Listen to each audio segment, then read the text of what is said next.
మన VVIT university, absolute discipline, absolute education.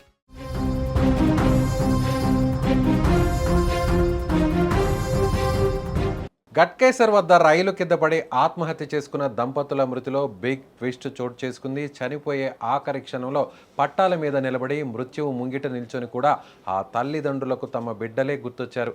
ఆఖరిసారిగా బిడ్డల ముఖాలు చూసేందుకు వీడియో కాల్ చేశారు. తమ్ముడిని బాగా చూసుకోమ్మా, కొట్టుకోవద్దు, ఇద్దరూ కలిసి ఉండండి అంటూ కన్నీళ్లతో చెబుతుంటే ఆ పసిపిల్లలకు తెలియదు అది తమ తల్లిదండ్రుల ఆఖరి మాటలని. పెద్ద అంబర్పేటలో జరిగిన ఈ విషాదకర ఘటన వింటుంటూనే గుండెలు పగిలిపోతున్నాయి. హైదరాబాద్ శివార్లోని పెద్ద అంబర్పేటలో రవి, శిరీష అనే దంపతులు నివాసం ఉంటున్నారు.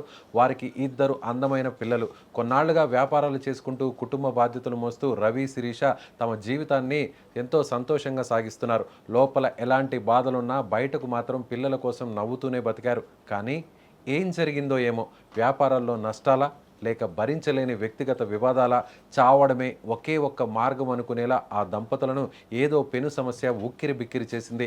లోకం తెలియని తమ ఇద్దరు పిల్లలను అనాథలు చేయడానికి కూడా వెనుకాడనంత మానసిక వేదనను ఆ దంపతులు అనుభవించారు.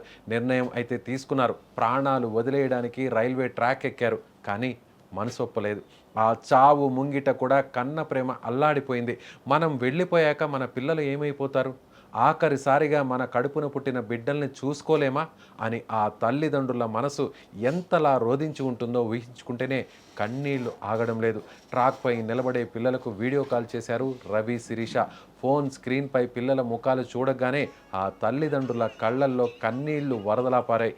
గుండె గొంతులోకి వచ్చేసిన ఏడుపును ఆపుకుంటూ పెద్ద కూతురితో తల్లి శిరీష అన్న మాటలు వింటే రాయి లాంటి గుండె కూడా కరిగి నీరైపోతుంది. అమ్మా, తమ్ముడిని బాగా చూసుకోవాలి, ఇద్దరు అస్సలు కొట్టుకోవద్దు, ఎప్పుడు కలిసే ఉండాలి. అటువైపు నుంచి పిల్లలు అమ్మ, నాన్న ఎక్కడున్నారు, ఎప్పుడు వస్తారు అని అడుగుతుంటే ఆ ప్రశ్నలకు సమాధానం చెప్పలేక ఫోన్ పెట్టేసి ఇద్దరు ఒకటే రైలు కింద పడి ప్రాణాలు వదిలేరు. రైలు కింద పడి భార్యాభర్తలు మృతి చెందిన కేసులో మొదట సాధారణ ఆత్మహత్య అనుకున్న పోలీసులకు ఆ వీడియో కాల్ ఉదంతం తెలియడంతో కేసులో బిగ్ ట్విస్ట్ వెలుగులోకి వచ్చింది. చనిపోయే ముందు వారు మాట్లాడిన మాటలు, పిల్లల ఫోన్ రికార్డ్స్ చూసి పోలీసులు సైతం కన్నీళ్లు పెట్టుకున్నారు. తల్లిదండ్రుల మరణంతో ఆ ఇద్దరు పసిపిల్లలు ఒక్కసారిగా అనాథలయ్యారు.